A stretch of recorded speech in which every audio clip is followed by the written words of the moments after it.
Hello, hello, hello. It is Thursday. My screen come in. As of the record as of the recording of this video, this is the Melanated Air Hour. For the next hour, we are going to talk to you about life and business from a melanated perspective. I don't do this by myself. The Melanated Air Hour is hosted by myself and up to 4 other beautiful young ladies. Today you have myself, LaNee Javet, along with Keisha Ravenell at We Inspire Brand. Joining us later should be Teddy and Madam President. They will be they'll be dropping in momentarily, so you'll be able to see 4 of us today. Our topic today, I don't know if you guys have seen this interview, and I'm going to share the interview with you. Our topic today is you don't make enough money, so I need a prenup. And that's not what we said. That's based off of a video. And I'm going to show you guys this video. And we want to talk about it. The video says that, according to lead attorney in his interview with Suzzette Speaks, if a man makes $80,000 a year, he has no business marrying a woman that makes $35,000 a year. We want to talk about that. What do y'all think? Do you agree? Don't you disagree? But before you weigh in, we want to share the video with you, okay? So let me share my screen, and then I can share the video with you guys. So you guys can actually see and get the context, okay? Here we go. Criteria you have when it comes to women. Can you guys hear? What do you want in terms of, okay, so I was asking you if you like professional, working class, are you a Captain Save 'em? I don't know how else to put it. Like, what do you like? Do you like to deal with professional women? Do you prefer blue collar women, or what is your preference? What's a blue collar woman? I would say probably. I've never heard that. No, I'm trying to, because I'm going to ask you about blue collar men. So I would characterize a blue collar man, probably 75,000 or less, or average Joe. So a blue collar woman probably would make, they say there's no pay, this inequity or inequality, excuse me. So I would say a woman probably making, I would say 50,000 or less. Yeah, here's the thing. All right. It's kind of different answers, but it's kind of the same answer. I will go out on a date, and I don't have any salary requirements. You know, you could be making 40,000 and I'll go on a date with you. You could be making 140,000, 240,000. I don't care. I don't really care. So maybe is that the answer to the question? Okay, so you're saying you don't have any requirement. Do you have an educational requirement? Do they have to have a GED, or can they be without a GED, or do you prefer a woman that has a degree or no degree? Is there here's the thing. Let me be very precise, because I don't want young men to misunderstand it. If you are making over 6 figures as a man, and you marry a woman who's making 40 grand, you are asking for trouble, right? You're in a hole. Now, you can get a ladder that will get you out of that hole. The problem is most of you get down in that hole and you don't want to get your ladder. And the interesting thing is that you get down in the hole, you know you don't get the ladder. You know you need the ladder, but you don't get the ladder because you're scared to get the ladder. Because you don't want the woman to see you with the ladder. What is the ladder? You don't get them. I hear some feedback. Sorry, go ahead. Sorry. The ladder is a prenup, right? The ladder is a prenup. If you are making, let's say you're making 80,000 and you marry a woman making 30,000, you need a damn prenup. And so many men just jump into the hole and they're scared to ask the woman for the damn prenup. Because they think it's going to work out and they don't need it. But usually, if I'm going to be honest, they don't want to have a discussion. They don't want to have an argument. Kim is exactly right. Kim Riley is exactly right. So I can marry a woman who's making 40,000 and put myself deep in a hole, but I will have a ladder to get out. All right. See, this is what I hear from. We got back and forth. People are gonna have their opinions about this. Did you have a prenup when you married? I didn't. You wish you had? No. Okay.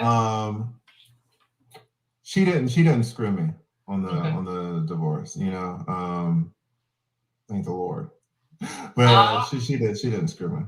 Okay. So all right, and so that's where the clip ends. Now let's stop sharing my screen here. Remove that. Okay, here comes Madam President has officially joined us, and here comes Teddy. I told y'all they was going to be here. So you guys got to see the clip. And so when we saw the clip on the back end, we were like, what the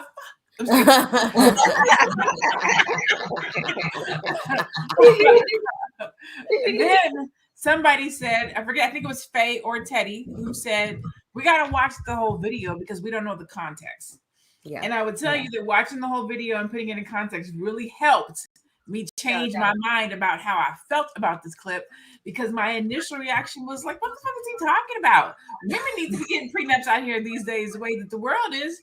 And so initially I was like, hold up a second. But then when I watched the context, she was asking him from the man perspective. And so the whole video is from a man's perspective. So that helped me a little bit. But I still have some feelings about it. So we're going to go about the room because since I like to get y'all involved and engaged in the conversation. Keisha, what were you brought this to the Melanated Air Hour. What were your thoughts when you saw the video? Yes. But, oh Lord, I can't hear that. What's going on? Can you hear me? Yes, we can hear you.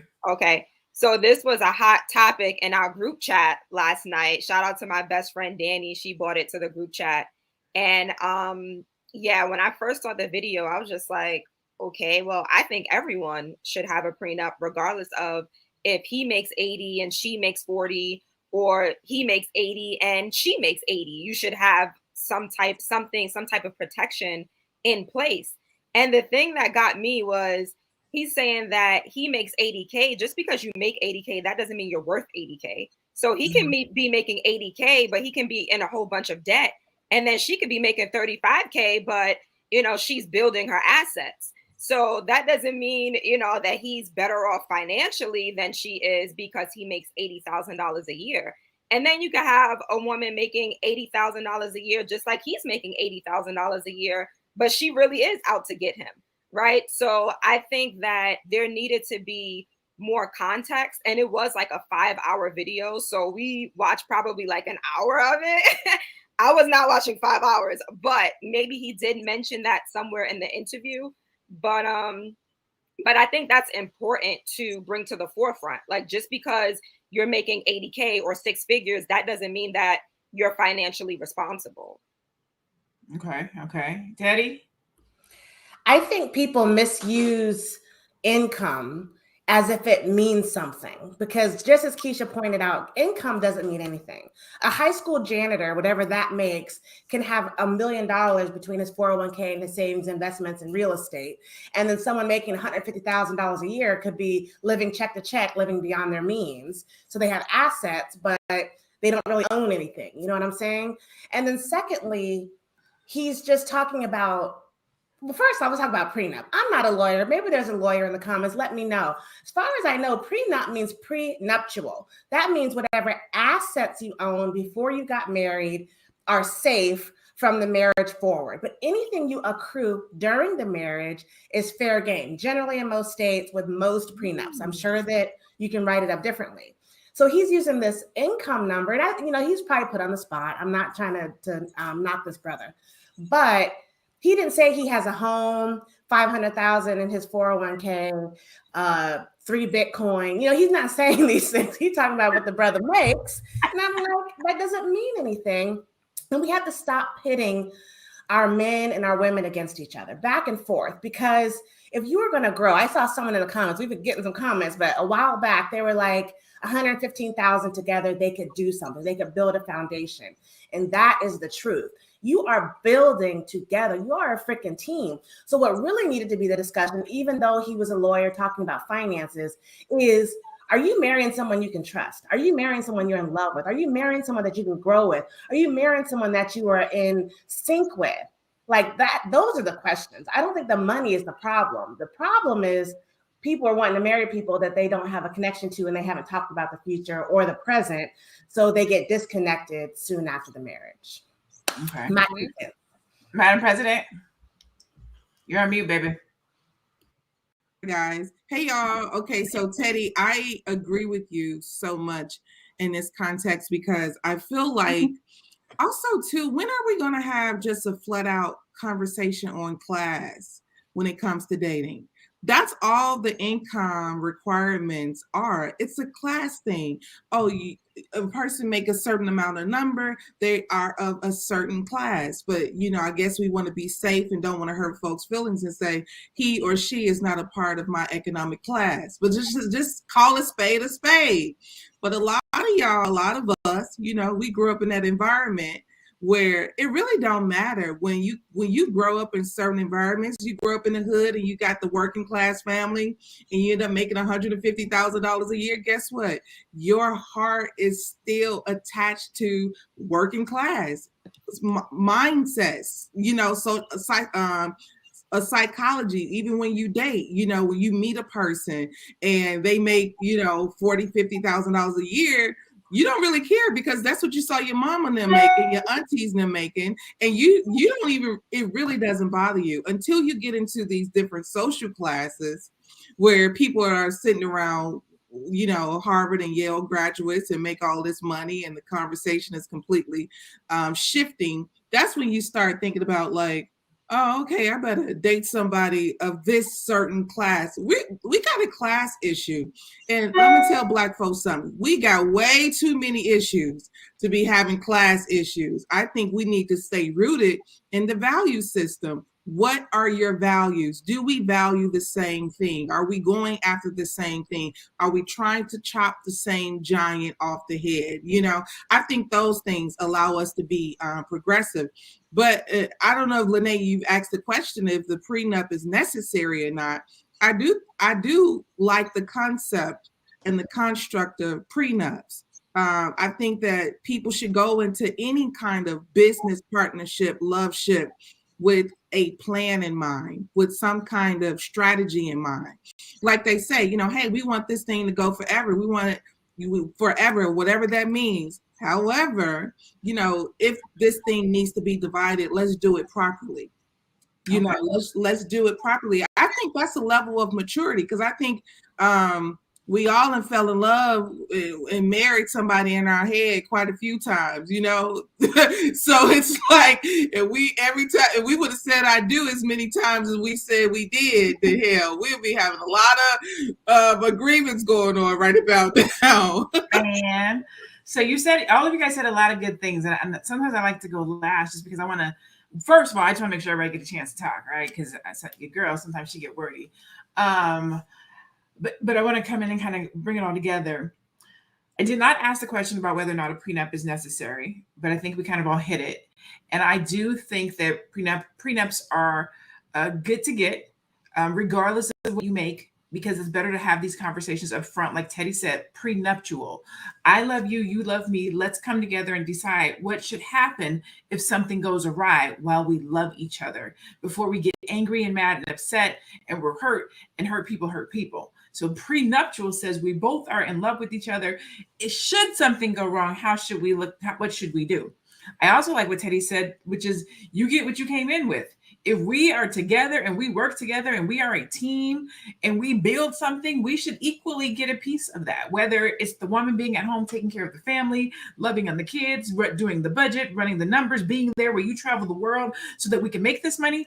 She did her part too, right? So that should be equally yoked, or vice versa. If it's the woman that's running the town and the CEO, and it's the husband that's home and raising the kids, equally yoked. We are a team. We built this together. So do I think prenuptials are necessary? Yes, because what happens is when people do get to that place and one of them makes the money, then you look at the other person like they didn't do their part, and now they shouldn't have anything. So yes, prenuptials are good. Yes, we should have that conversation in the front.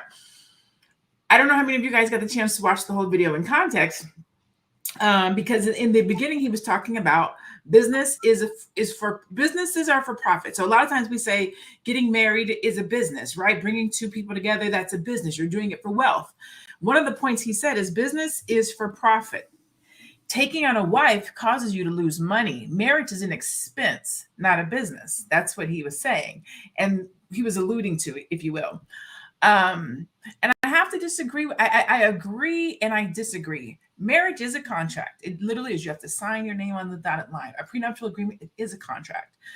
But I think when people go into marriage looking at it as an expense or as if you're taking on somebody else's debt or weight or liability or looking at them as an asset, then you go into the business contract or the marriage contract at a deficit already, right? I think you have to go into this thing looking at it the same way you would a business. How do we make this a success? What do we do to keep this afloat? And a prenup is like an operating agreement that says, okay, this is where the part you play. This is the part that I play. These are my expectations of you. Should this not work, this is how we're going to do it. This is our exit strategy. And if we go into marriages like that, we can have a lot of those conversations up front that lead to divorce. Yes. But because we don't have those prenup conversations, those what do you expect? Where should we go? How should this end? What should you walk away with? We don't have those conversations. So we get to the end and now we're lost and we're angry and we're upset and we're frustrated and now we're hurt and we walk away from the situations more damaged. Right. What do you guys think about business being about marriage being a business?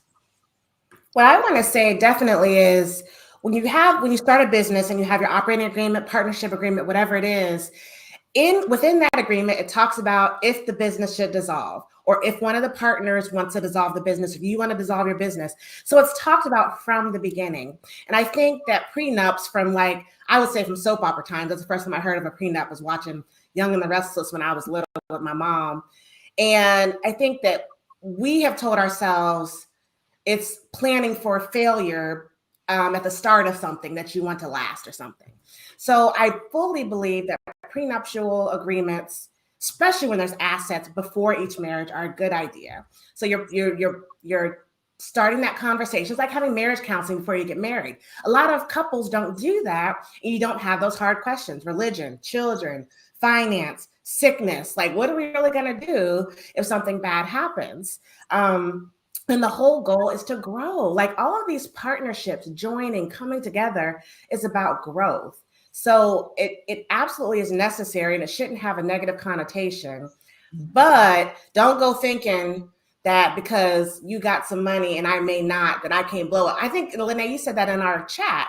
You said that people have been blowing up all over the place. Like, I had a good year this year, and this was my first year on the internet, Al Gore's internet, okay? So I have nowhere to go but up. So don't judge me by what has happened last year, because next year is different. Mm-hmm. Yeah, I don't know if you guys are familiar with Tabitha Brown. She just retired her husband from the police force. So when they got together, he was the one that was working. She was the one that didn't have any money at that time because she was following her dreams. Now I think she said 5 years. I think it's like 15 years, something like that, something crazy. And now she was like, hey, babe, go ahead and leave. I got it. So I'm going to hold us down. And so income statuses have shifted.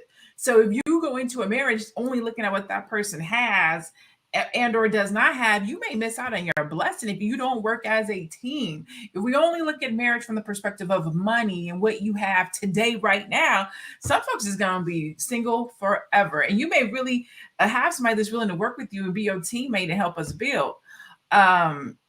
What do you guys think? I didn't get a chance to you guys answer. I'm curious to know why he doesn't think marriage is a business, but he's so gung-ho on a prenup. So you have that operating agreement, right?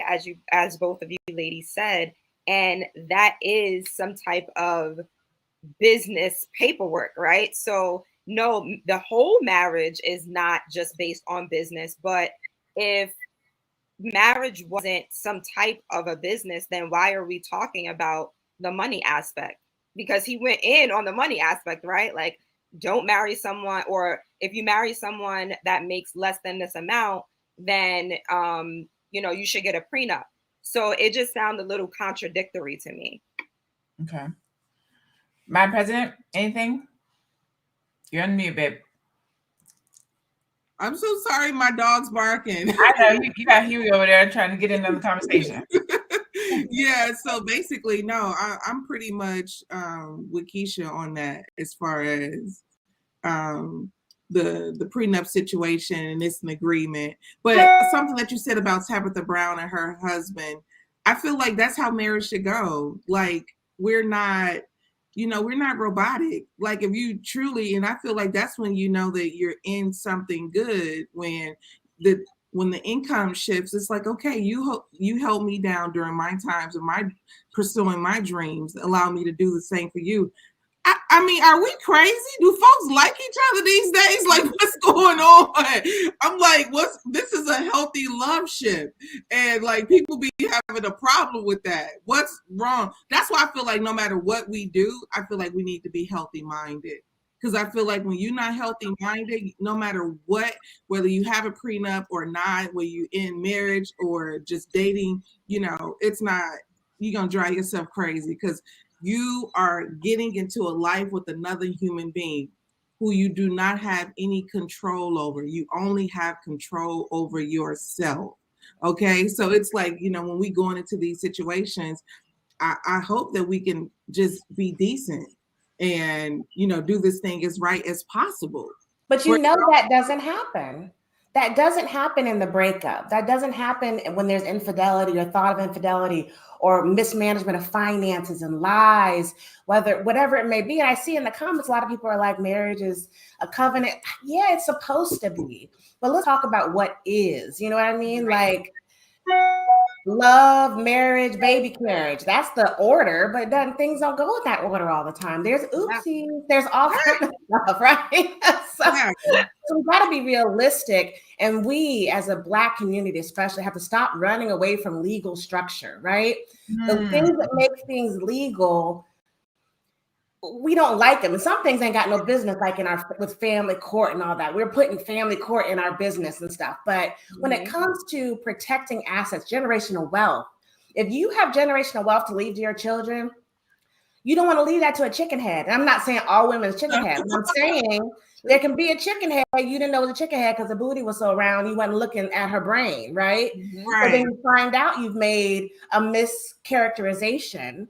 And at that point, your generational wealth is at jeopardy. So let's just be realistic, folks. Let's be realistic and get to the root of what Madam President said, and that's fix ourselves, be healthy, emotionally, physically, spiritually, and then everything else will fall in line. But you got to get there first.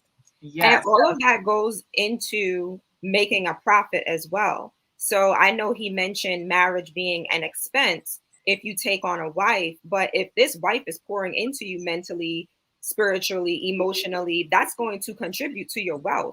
So this wife may be doing something for you that you can't do for yourself. She may be contributing to you that, something that you can't give to yourself. So marriage doesn't always have to be an expense. And I feel like that's where like the whole business thing comes in, because he's like, oh, well, business is made to make a profit. Well, sometimes businesses don't make a profit. Does that make it any less of a business? No, ma'am. Good job. Oh, good commentary today. So I want to play devil's advocate. I want to go to the other side of the conversation, right? Slide there said, get married young, no prenup. White Falcon 44 said, prenup is not it. And then followed it with, I'm going to make kids with this woman. How do I sound asking my future wife for a prenup? Now, I will tell you, so in the video, he talks about getting married young. And he says, when you get married in your 20s, a lot of times you're led by your nostrils. You're getting married off of emotion. You love this person. Why would I do a prenup? We're going to be together forever. And then when you get divorced and you're looking at getting remarried in your 40s, you're like, oh, we're going to do a prenup. You're more established. You have something to lose. He called it's more calculated. So in your 20s, you're being led by the nostrils. It's way more emotional. You're getting married for emotions, if Faye was here, and love. But a lot of times if you're, 40 plus, it's more calculated. You're looking at this from all aspects. What do you have to lose? What are you bringing to the table? What are they bringing to the table? And so to your point, there's a couple of things we don't talk about in our community, right? Prenups is one of them. And estate planning is the other. We don't talk about things that make us uncomfortable, like what should happen if this marriage doesn't work and what should happen when you pass away. Both of these things are conversations around generational wealth that we avoid and we need to be having, because we're seeing it play out time and time again. And I'm not just talking about celebrities on TV. I forget who, somebody over here in the comments said it. Enigma. No, it wasn't Enigma. Somebody over here said, I've seen it happen too many times with my own friends where the relationship goes to shit, if you will, and one of them loses out. And that is happening. Like, we can protect our own homes, our own families, our own children, our own wealth by having this conversation up front. Also, it might help people. It might lower our divorce rate if we have more of these conversations. People wouldn't be so quick to be like, I'm done, I'm out, I'm leaving, I want half. Like, if we actually have these conversations up front, people might think about going into marriage, or they might think about fighting for that marriage a little bit stronger than just walking away so quickly. What do you guys think about? And Teddy's the only one that is here that is married. But Keisha is in her early 30s and she's dating. What do you guys think about that concept of talking about a prenup and asking for a prenup in your 20s versus your 40s, and or why people get married in their 20s making more emotional versus in your 40s is a little bit more calculated. There's a little bit more pause. You're going to think about it a little bit differently. I want to chime in real quick because I had an oopsie when I was 18. It wasn't babies. It was a quick marriage. I'm active duty military, enlisted, first time away from home. Got the Love Joneses, had a quick marriage, it was somebody I dated for through the last year of high school. Anyway, got married immediately. I knew it was wrong before I knew I wasn't into it before I did it. Did it anyway, quickly nipped it in the bud. At that point, we both didn't have nothing. So there would have been really no point for a prenup.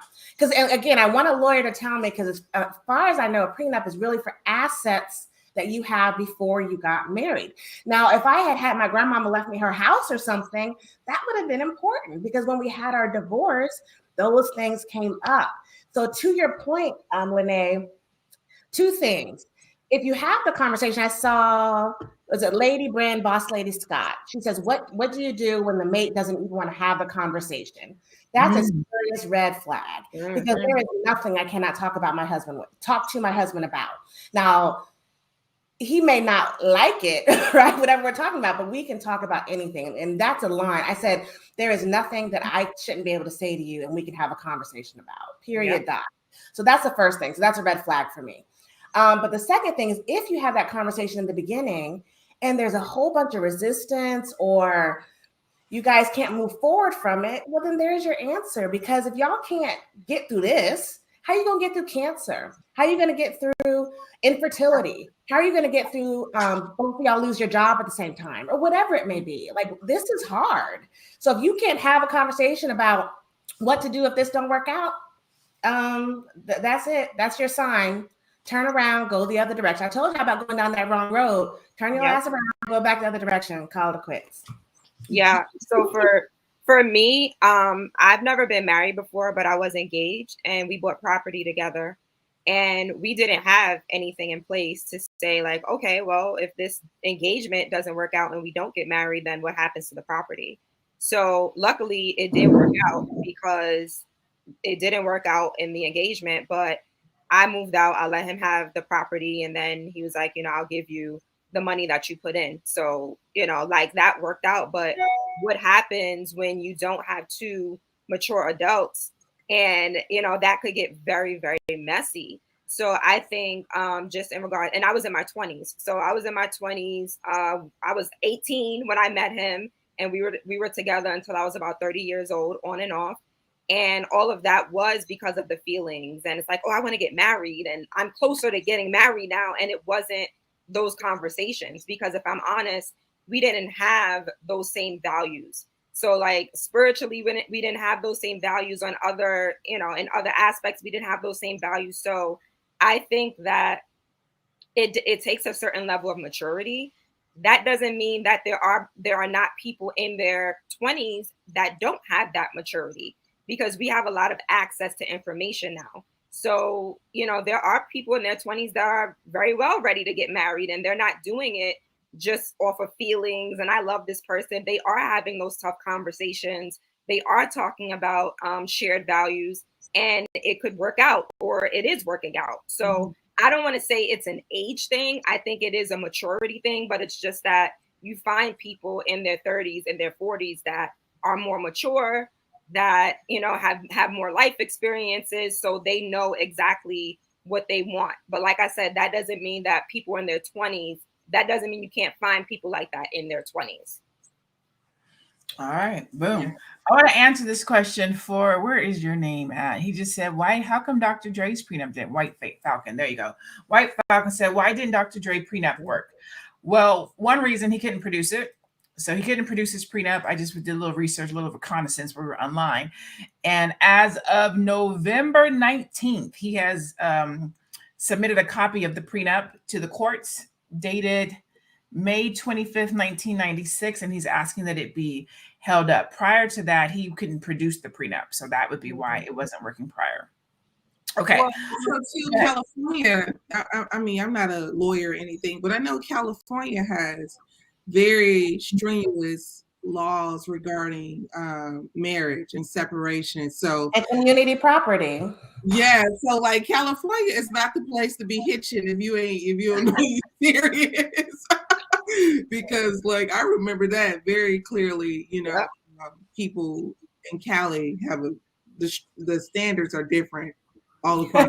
And LaNee said this was from 1996. Like, again, people, most prenups are structured before nuptials. Drake, he done made so much money since 1996. Beats by Dre, like she getting half at least of all that, and he has kids with her. Yeah, like y'all, White Falcon 44. I'm glad you asked that question because you was against it, and I hope I can change your mind by the end of this conversation. Okay, like you have kids, that's child support. You have wife support, that's alimony. Like a prenup might prevent you from paying alimony, no matter when you get divorced, right? But them assets accumulated during that marriage, especially in California, that's fair game, honey. That is fair game. Mm-hmm. You know what that reminds me of? Remember the movie Why Did I Get Married To? And Janet and Malik Yoba's character, they got a divorce. Like they were in the midst of a really messy divorce, and he wanted part of her book proceeds, I think. And it was because like she wrote it while they were married. And she's like, what page did you write? And he's just like, well, I contributed to, you know, I gave you ideas and stuff. So that's what that reminded me of. Yep. So according to this article, it says Dre submitted a copy of the prenuptial agreement he is demanding be enforced. He claims before they got married, Nicole signed a premarital agreement. Dre says they were both represented by lawyers. The deal said any property acquired in both of their names would be community property, and any earnings during marriage shall be separate property of the earning spouse.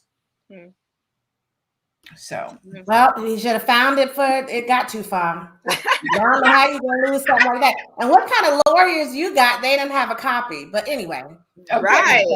There's that story. That was 30 years ago, though, y'all. So I ain't gonna be too mad at it. Or I don't know how long 90s. So it says the problem is Nicole claims she was forced to sign the agreement under duress. She also claims Dre tore it up years into their marriage. As a result, she believes Dre owes her half of his $1 billion estate. He better just give it on up. I'm tell you now. So, okay. So getting back to our conversation. So when she asked, Suzzette Speaks asked the legal attorney about his own marriage, right? You say that you did not have a prenup. Do you wish you had had a prenup? And his answer was, you know, initially in the clip, you only see the one piece where he says, no, I didn't have one and I didn't need one because my wife was cool. But after that clip, because we watched it in totality, he says, but I do wish I had gotten one. In hindsight, you know, I got married young, got married early. And she said that one of the issues with people today getting married, not having prenups, is it's so easy to get a divorce. And she's like, no, I think the bigger issue is it's too easy to get married. Everybody just want to be married, get married, have a marriage, but everybody want to be married, but don't really look at what it takes to be married. Yep. I want a wedding, but I'm not prepared for marriage. Yep. And so because of that, you see this high divorce rate because people are like, oh, I'll get married. If it don't work, I'll get divorced. Well, yeah, but you could have children in the midst of that marriage that you didn't think through properly. Now you're getting a divorce. You have children.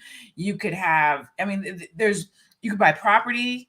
Now you have to split. One person can become overly successful. The other person does not. There's so many different things that can happen in a relationship, which is why I think that, having these difficult but delicate conversations up front and early, and making these plans for what happens are important. What do you guys think? Do you think it's easier to get married or easier to get divorced? I think that's an easy question. I think it's easier to get married. Yep. And like anything troubling, easy to get into, hard to get out of. Like a timeshare. Man, use it for what? Use it while it's good, and then when you finish it, like, I don't want it anymore. Exactly. Easy. Sometimes too easy. So to that point, to that question, how do we make marriage harder to get into?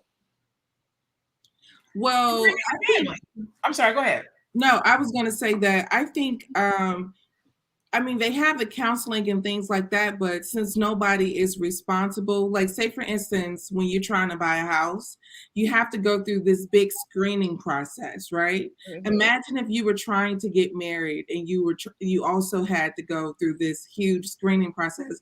I think I'm thinking of some kind of holiday movie perhaps in my head as this is coming out.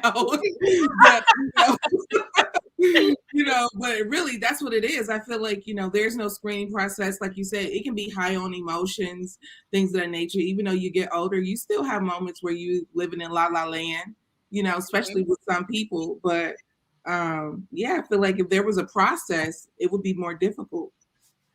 I think if you get the family involved, and I don't know where I'm drawing this from. I don't know if it's the Chinese or Asian community, or if it might be African, it might be tribal. I'm not sure. So I'm not going to throw any place out, but I know that there are cultures where the family is a part of it, right? Mm-hmm. The mother, the father, they interview, they know, or they recommend a family, but the brothers show up. Like there is involvement. It's not just based on this one individual's who's emotionally involved and connected with this person, who a lot of times are looking out of the rose-colored glass and they're missing the red flags.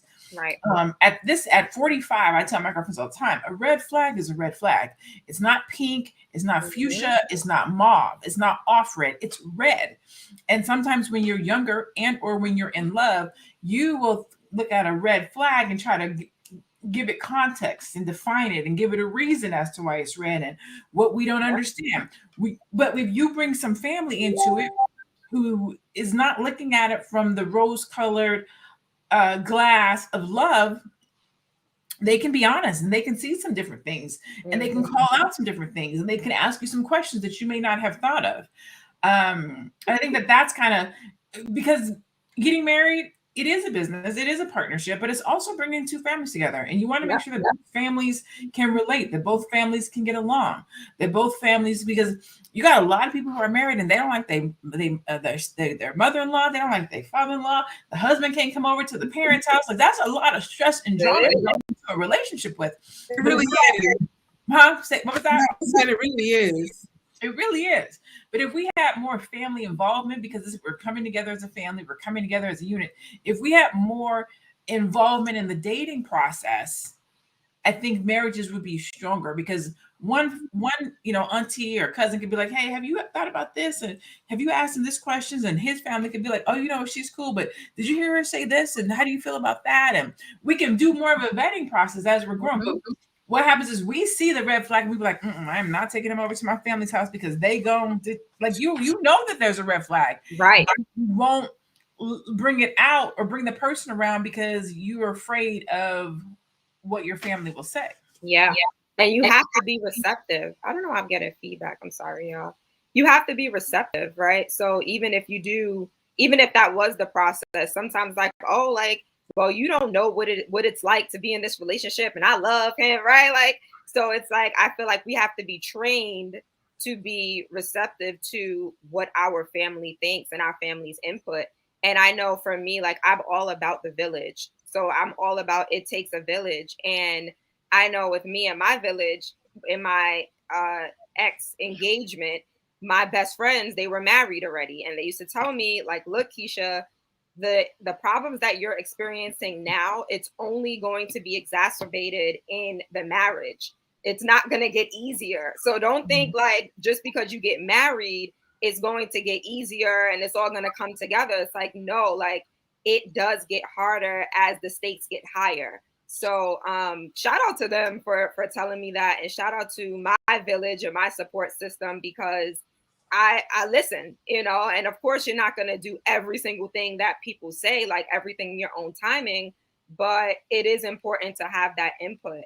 And I just wanted to go to one of the comments. She said, I think it was Adrian, it's a major factor. Women, especially Black women, settle for less, too far less. Yeah. Yes. So yeah, like I agree with her. I was just talking about that a few days ago. And I was just saying that there are a lot of Black women that they feel that, oh, you know, there's not a lot of good Black men out there. And this Black man, he looks good on paper, even though he may not treat me the best and we may not be connected, but, you know, he got money and I'm going to just stick with him because I can't find anybody else. I feel like there are a lot of Black women that think like that. So we settle for less. And then we complain about the relationship and we have all of these unhealthy and then toxic, right? That's the word now, like toxic relationships that go on because we're settling. So I want to go ahead. Well, I was just going to say that I don't think that Black women are constantly settling, right? I think what's happening is, you know, we're not dating enough. So the harsh reality is, if you're searching for a house, you don't usually stop at the first one. You go to the next one and the next one till you find the one that you love. Well, pretty much in the mate, you know, we don't keep searching when we're dating. You know, you find somebody you like, oh, he's cool, he don't have this, he don't have that, but I'm okay with that because sometimes you may not have all the things that you want as well. So I think that Black women, and also too, I'm not a person who's like huge on numbers, but I do know that you can bring all the single Black women in the field and all the heterosexual, healthy, available Black men in the field, the numbers will be drastically smaller. However, I think that we have to, like, I feel like there has to be a lot of intentionality. Like for myself, you know, a friend tell me I'm single. If I really want to find a mate, I probably should be going out on a date every week. Are you serious?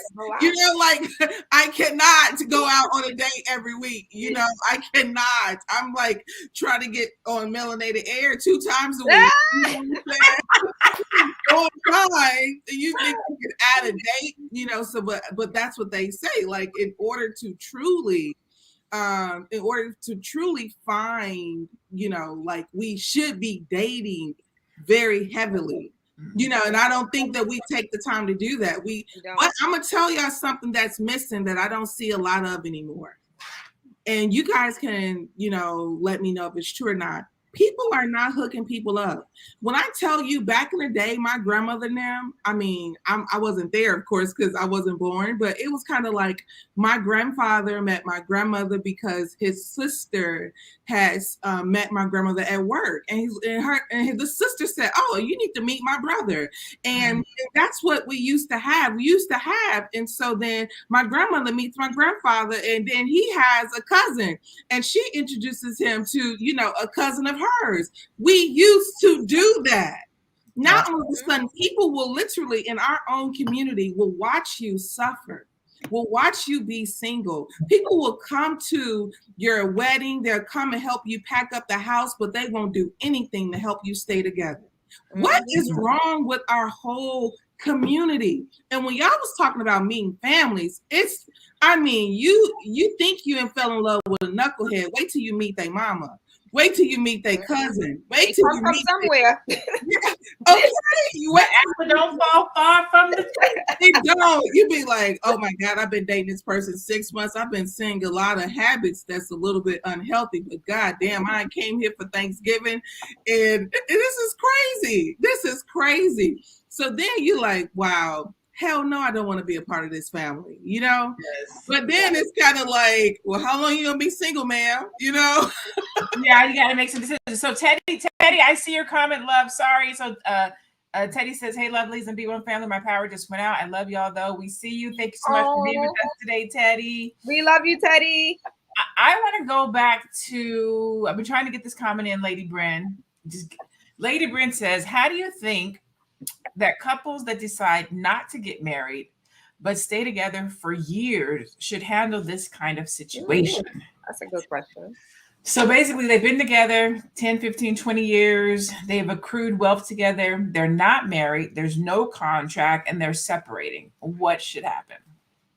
Well, I would say that the wealth that they did accrue together, there still should have been some sort of contract with those assets. So let's say that they accumulated property together or they started a business together.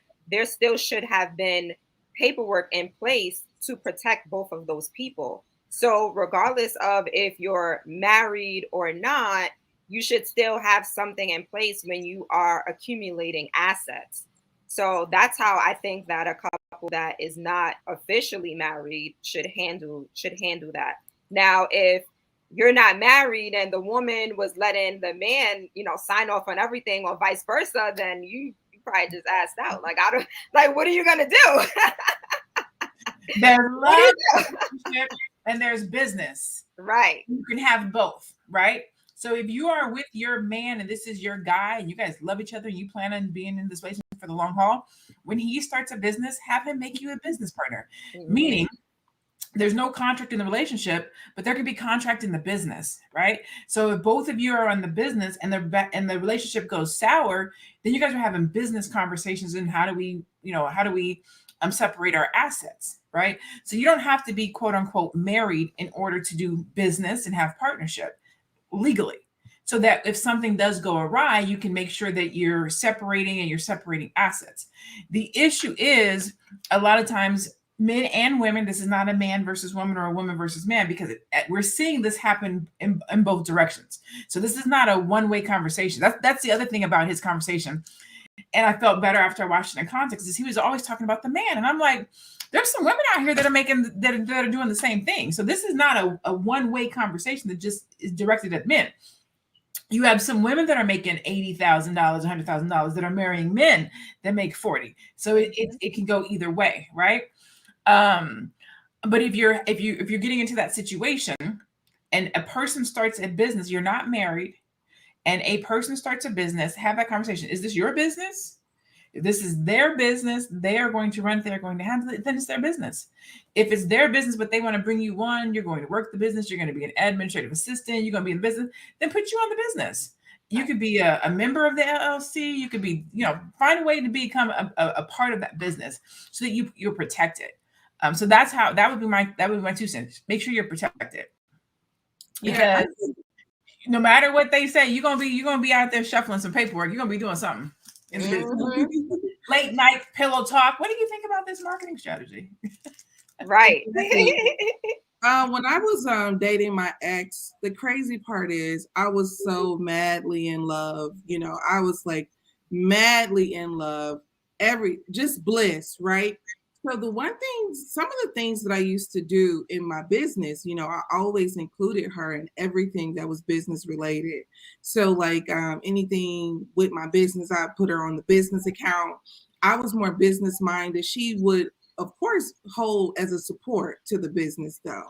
And when it was over, she didn't ask for anything, but she took shit either way, when it was all over, and then ultimately too, I realized how, just the emotional side was a driving force in the relationship, everything, being together, living together. It was just all from an emotional context, just never having the pure maturity to sit down and say, what plans do you have for yourself? And also too, we kind of dismiss where people are. We think that we can, some kind of way bring this person to this, to this arrival place in life. And the harsh reality is that we can't do that. The only time you can do that is if you're dealing with somebody who wants that for themselves and wants to allow a person to help them get to that place. I feel like sometimes as a woman, as soon as you meet certain people, you instantly sometimes just can kind of see like the best in them. And that's potential. I call that the potential factor. I can say, Mhm. I see potential in him. Yeah.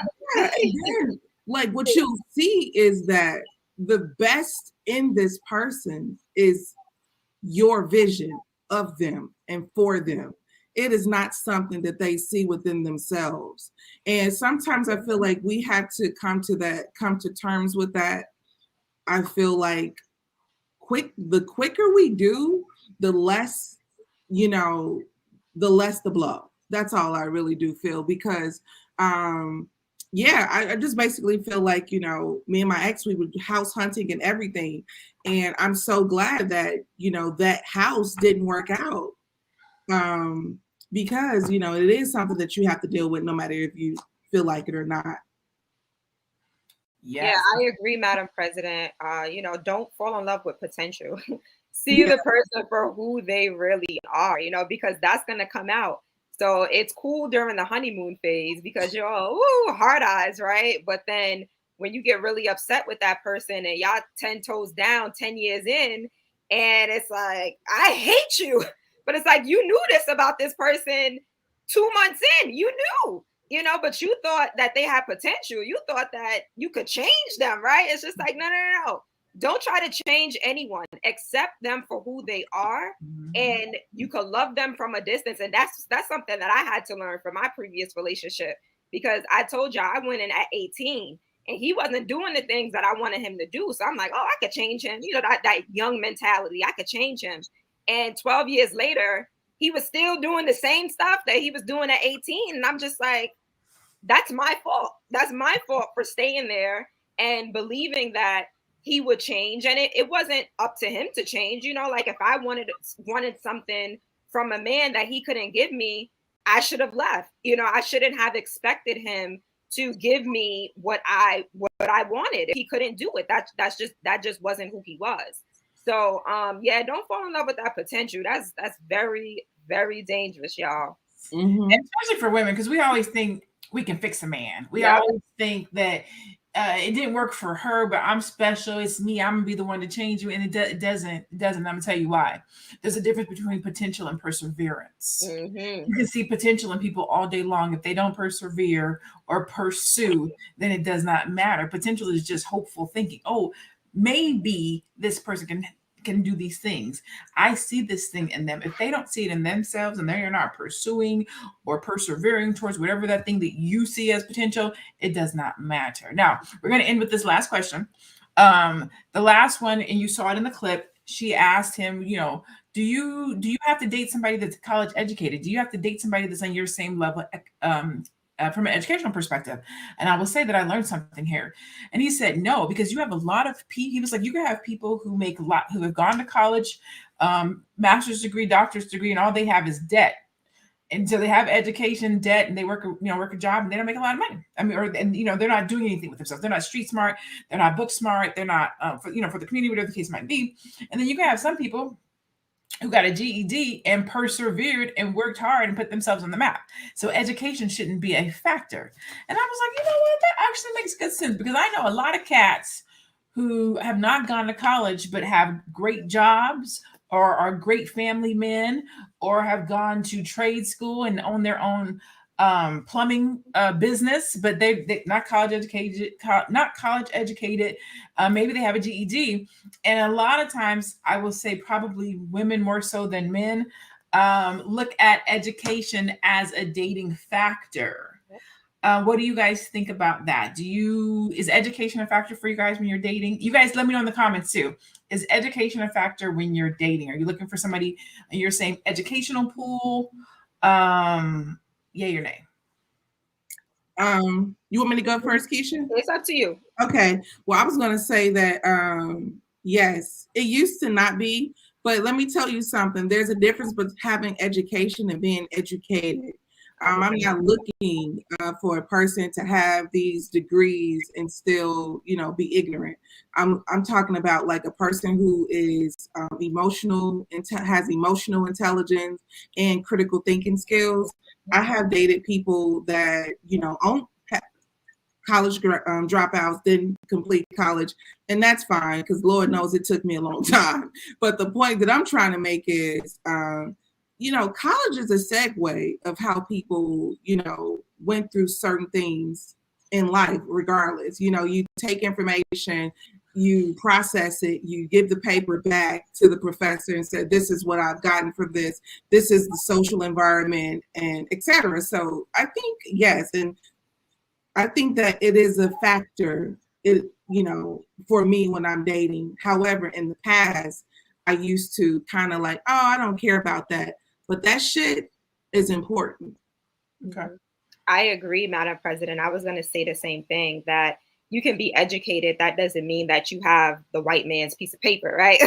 That doesn't mean that, right? And I say that I do have my master's degree, and I don't have to date someone that has a master's degree or a doctorate or even a bachelor's degree. If he's educated and we can have conversation and we can connect on different levels, mentally, spiritually, emotionally. And like you said, Madam President, he has emotional intelligence, right? That's something that's important too, that we often overlook.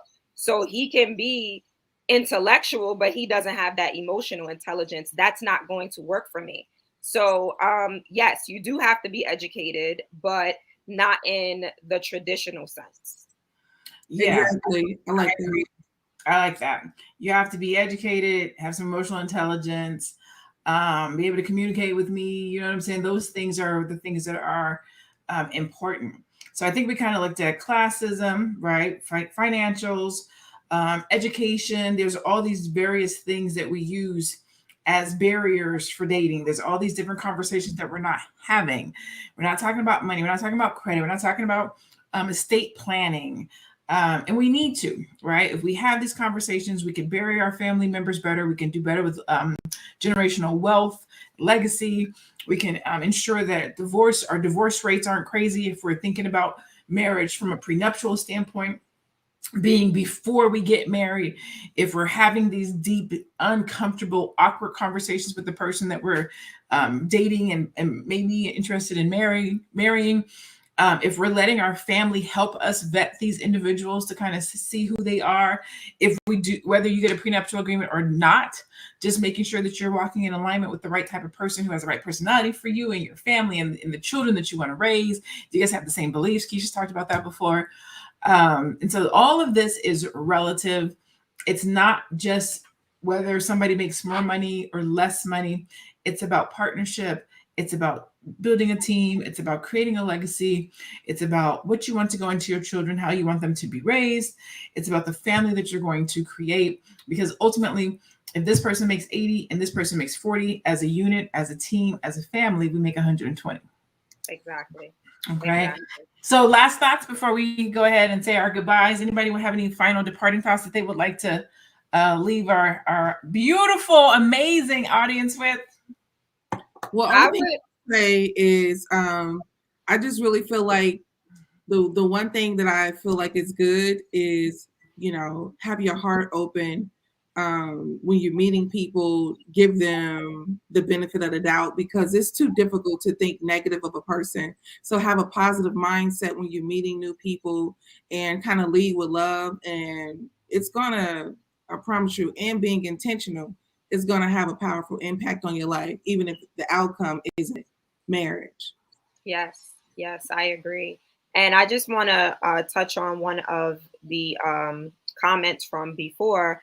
They say, there are a lot of good Black men out there. And this is when we were talking about Black women settling. And I agree with that comment. There are a lot of good Black men out there. But just because he's a good Black man and you're a good Black woman, that doesn't mean you two are good for each other. So, you have to look at that too. So someone may look good on paper, the resume may match up, but that's why you also have the interview, right? That's why you also have the training and the probation period and those things, right? Because you may not be a good fit for each other. So definitely look at those core values. And I know we've mentioned it several times on this show, other times, on our previous shows, but those values, those core values really are important. And that's what helps the marriage to sustain. So it's not like LaNee said, it's not, oh, I make 85K or I make 6 figures. Like, it's not just that, right? Are you guys on the same plan when it comes to your finances, when it comes to a plan? Are you on the same page when it comes to spirituality and building legacy and what you're going to pass down to your children? Have you guys built that foundation? So look at the entire picture. It's not just, oh, he's a good man. It's not just he makes 6 figures or I make this. It's not just that. It really is the entire picture. It really is. And Tony, I've seen you post this like 3 times. So I'm gonna throw it on up here. Keisha, he's presenting the ring app. It says ring and it says Keisha, so I'm assuming it's for you. But I would tell you that my girl Keisha, she's been out there in the market, but you like 2 months late. Tony. You're like 2 months late because she done got her a man and he is a good man. We'll be meeting him next week. Next week we're doing a session on relationships. Yes. Next week we're doing a session on relationships. Keisha and her new boo of 2 months will be on. Teddy and her husband of umpteenth years. Myself, single, and Madam President, both of us single dating. I don't know. Are you dating? Are you dating? I'm dating. That's dating. So we're going to have a conversation on Black love and relationship from the professional perspective. As of right now, it's titled, what did we call it, Keisha? Let me see, because you had a good title in there. I have a good title for it. And I don't want to give it away, but Keisha got what she prayed for and didn't know what to do next. And so we've been counseling her and encouraging her on the back end. But I was like, this would be a great conversation to have in the public. So we're going to do a conversation with her and her new boo, Teddy and her husband. And so it's going to be a cool conversation next week on Tuesday. So make sure you guys tune in on Tuesday when we talk this talk. We're going to be talking to the fellas about dating, what it's like to pursue a woman. When do you know you're ready to get married? What does that look like? It's going to be good.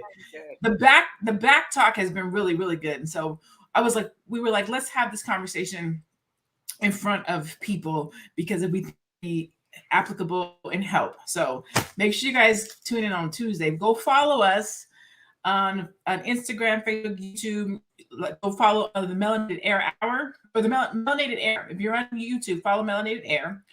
If you're on Instagram, follow. You see our handles. I am LaNee Javet, Madam President. We inspire brand. The Real Teddy Talks. Follow us there. But make sure you guys come back for Tuesday because it's going to be a good time.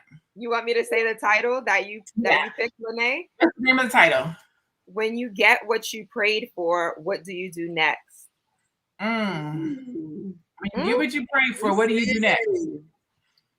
And Keisha is going to allow us to put her business in the street just a little bit, not all of it, but a little bit, because she kind of got what she prayed for. Then she was like, but, and I'm like, girl, did you pray for it? I will date a younger man. Don't play games. Like, you done prayed for what you wanted, you got what you wanted, and now you like, but. So we're gonna let y'all meet her boo. He is amazing. He is super cool. He is just good folks. And so I don't want to give it all away, but that young man knows how to pursue a woman. That's all. Yes, he does. That's all I'm gonna say. And I was like, whoa.